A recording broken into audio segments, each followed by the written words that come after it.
Bon, je pense qu'une update s'impose vu les dernières informations, révélations qu'il y a eu autour de ce Valence-Real Madrid. Salut à tous les gars, c'est Azial. Aujourd'hui, on se retrouve pour une nouvelle vidéo. Vidéo, encore une fois, très triste, hein. Encore une fois, pour des raisons qui malheureusement arrivent trop souvent du côté de l'Espagne, hein. C'est pas la première fois et encore une fois ça touche Vinicius malheureusement. Je me devais de faire cette vidéo déjà parce que c'est l'actualité, parce que dans cette vidéo on va parler de l'actualité du Real Madrid, mais aussi parce que j'ai fait une vidéo pour critiquer concrètement le comportement de Vinicius pendant le match Valence-Real Madrid, et parce qu'à ce moment-là, il n'y avait pas encore eu toutes les infos qui sont sorties dans les jours d'après. Et dans un premier temps, du coup, comme moi, je n'avais pas vu ces infos et comme je n'avais pas entendu les insultes qui ont été lancées à Vinicius et que moi, j'avais juste vu, on va dire, les trucs un petit peu plus bon enfant, notamment avec les montages de Vinicius qui porte un ballon de plage, les cris Vinicius, ballon de plage par rapport au ballon d'or qu'il n'a pas eu. Et ça, je trouvais que c'était du chambrage typiquement football, quoi. C'est-à-dire que des trucs qui, oui, peuvent agacer quand t'es joueur, mais qui n'ont rien de dérangeant et qui n'expliquaient pas la réaction et le comportement qu'a eu Vinicius durant ce match, sauf que depuis, il y a eu du nouveau et malheureusement, encore une fois, on peut du coup expliquer et comprendre pourquoi Vini a eu cette réaction. Donc on va en discuter avant que la vidéo commence, malgré tout.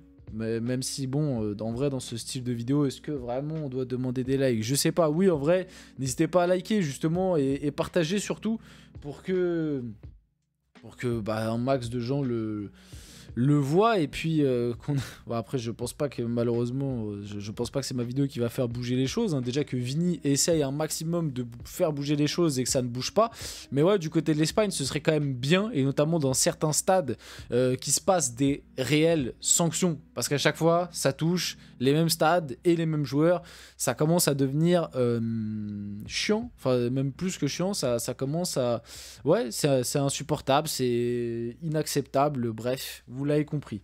Donc on va y aller dès maintenant, et on verra après d'autres actus autour du Real, si on a le temps et si je développe pas trop là-dessus. Donc Vinicius, encore victime de racisme à Valence. Le Real Madrid, via sa chaîne de télévision, a diffusé des extraits où une partie du public de Mestalla scande, je vais pas le dire, et je vais pas le dire, à l'encontre de Vinicius samedi, pardon. Bon bah voilà, hein, les propos qui sont encore une fois très graves, encore une fois des propos racistes. Et malheureusement, c'est pas la première fois que ça arrive à Valence et que c'est pas la première fois que ça touche Vini. Donc je vais faire mon mea culpa.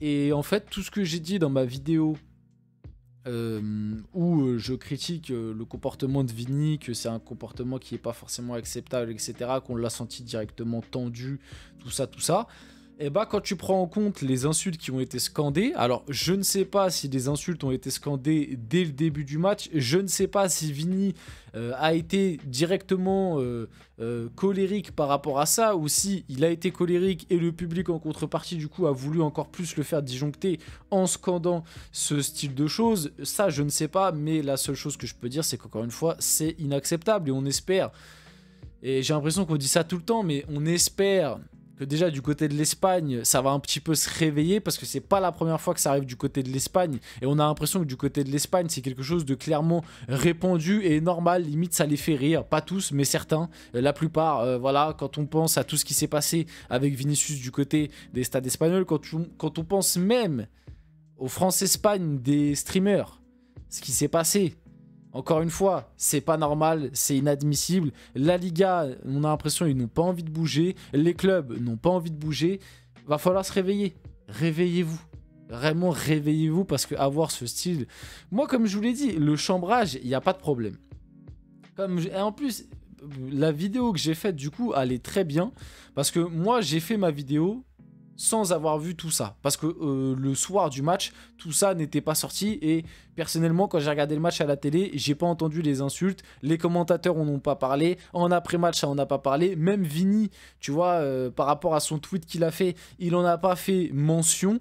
Donc, et ça se trouve, d'ailleurs, ça se trouve même qu'il les a pas entendus, mais malgré tout, je pense pas, vu la réaction qu'il avait, Parce que moi, je veux bien dire que Vini, oui, il est très colérique, il peut être agaçant pour certains, etc. Maintenant, il subit énormément de choses aussi. C'est ça qu'il faut se rappeler. Et moi, je peux pas croire que Vini, il ait décidé d'un coup de complètement disjoncter, à vouloir s'embrouiller avec tout le monde, même à vouloir se taper limite avec l'arbitre, et qu'il n'ait pas entendu ces insultes-là. Je pense qu'il les a entendues, que ça fait partie d'une accumulation, qu'il l'a fait disjoncter. Déjà, le contexte avant-match par rapport au fait que c'était Valence, les insultes, le fait qu'il y a eu le petit chambrage, ballon de plage, qui ça, encore une fois, je le répète ça, c'est tolérable 100%, ça y a pas de problème, même limite ça c'est drôle, c'est marrant, c'est du chambrage, c'est le football, c'est aussi ça l'un des principes du foot, ça y a pas de problème. Même en vrai les insultes, parce que tu vois, on en revient aux choses qui s'étaient passées par rapport aux tribunes au parc. Certaines insultes, genre par exemple quand les supporters du PSG ont scandé oui, les Marseillais CD, ou alors les CD. Bon, c'est pas hyper classe, c'est pas on aimerait aussi que ce soit sanctionné si on veut essayer d'édulcorer le tout et on va dire d'être dans le bien pensant, tout ça, oui. Maintenant, ça reste entre guillemets. Alors c'est très dur à dire et peut-être que... Interprétez bien mes propos, faites pas des remixes. Je commence de... Parce qu'il y en a, ils vont vouloir faire des remixes. Faites pas des remixes. Mais, entre guillemets, c'est... Bon enfant dans les stades de... Enfin, ouais, bref, vous l'avez compris. Bref, tout ça pour dire qu'il y a des insultes où ça peut passer, mais le racisme, non. Quand tu vois là ces insultes-là, je suis désolé, ça c'est inadmissible, ça ne passe pas, il n'y a pas de débat, c'est sanction, c'est les mecs qui font Les mecs qui font ce style de déclat, c'est banni de stade à vie, plus même si possible, amende, prison, garde à vue, ce que vous voulez, bref, grosse sanction, et puis basta quoi, basta. Et puis si on en revient aux insultes qu'il y a eu par exemple au parc, dans les tribunes du parc, si vous voulez sanctionner, moi c'est ce que j'ai toujours dit, il n'y a pas de problème. Si vous trouvez ça inadmissible, par exemple les Marseillais CD, voilà, CD ça, vous avez compris. Si vous voulez sanctionner, il n'y a pas de problème. Mais juste, faites-le partout. Soyez, comment dire, égalitaire. Je sais pas si ça se dit, mais faut que tout le monde soit sur le même pied d'égalité. C'est-à-dire, faites-le pour tout le monde. Parce que quand c'est le PSG, quand c'est au parc, tout le monde tape dessus. Mais quand ça se passe à Nantes, quand ça se passe à Ajaccio, je dis des noms au hasard.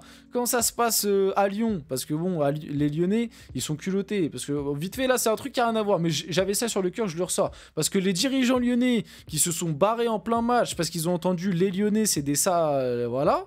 Mais quand c'était des Barcola NTM... Ah là, ça a dérangé personne. Ah là, les dirigeants lyonnais, ils ont pas quitté le stade, ils ont pas demandé des sanctions, je sais pas quoi. Là, ça a dérangé personne quand Barcola, il s'est fait insulter sa mère, du coup, pendant 30 minutes au Parc OL. Et là, bizarrement aussi, les ministres, tout ça, personne n'a réagi. Mais quand c'est le PSG... Bon, c'est un sujet qui n'a rien à voir, j'ai dérivé, mais pour en revenir, grosse force à Vini du coup, je comprends bien mieux sa réaction, et ouais, faut agissez un peu, je prétends pas, hein, moi je suis pas, mais agissez, je sais pas, faites un truc, bref. Malgré tout, si on va parler un peu d'autres actus autour du Real, le Real Madrid se qualifie en Coupe du Roi, victoire 5-0 au Deportiva Minera. Alors, j'ai pas regardé le match, j'ai juste vu les buteurs, j'ai vu Arda Güler, apparemment il a fait masterclass. Moi, le seul truc qui m'a fait rire sur ce match, c'est Valverde, Ancelotti, qu'est-ce qu'il... Il a envie de le tuer ou... Non, je sais pas, dans le contrat de Valverde, il y a une prime qui dit que s'il démarre pas titulaire, il est payé le double, ou je comprends pas. Non, mais là, tu joues une D26, je sais même pas c'était une D4, une D5, Valverde titulaire. Le gars a joué tous les matchs depuis le début de la saison titulaire 90 minutes. C'est un match où tu as justement l'occasion de le faire tourner, tu le mets encore titulaire. Bon, ça va, je crois il est sorti à la mi-temps, mais... En plus, il a marqué, mais bon, quand même. Je sais pas, Ancelotti, faut nous expliquer. Tout le monde a tourné, il n'y a que Valverde, titulaire. Bref, c'était le petit truc. Le Real Madrid dit non à Virgil van Dijk. Alors bon, ça, on va parler vite fait. Je préfère partir du principe que c'est faux. Moi, je vois pas un monde où vraiment les agents du joueur ont proposé cet été, mais ils n'entrent pas dans les plans des merengues. Pour rappel, Van Dijk, qui n'a toujours pas prolongé à Liverpool, sera libre dans 6 mois. Vous êtes en train de me dire que cet été, les agents de Van Dijk ont proposé Van Dijk au Real et que le Real a dit non?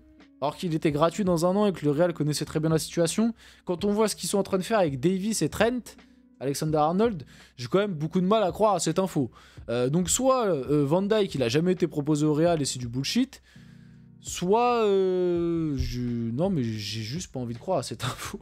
J'ai juste pas envie de croire à cette info. Je peux pas croire parce que Van Dijk à l'heure actuelle t'apporterait énormément de bien à ta défense. Quand t'es le Real et qu'en plus tu sais que le secteur défensif là c'est pas le secteur où t'es le plus fourni en ce moment, refuser un Virgil van Dijk, je trouve ça quand même très culotté. Mais bref, on va finir la vidéo là-dessus. J'espère que cette vidéo vous a plu. Si c'est le cas, n'hésitez pas à la liker, commenter, partager et vous abonner les gars. Ça fait toujours plaisir et ça aide pour le développement de la chaîne. C'était Azial, on se retrouve très rapidement pour une prochaine vidéo.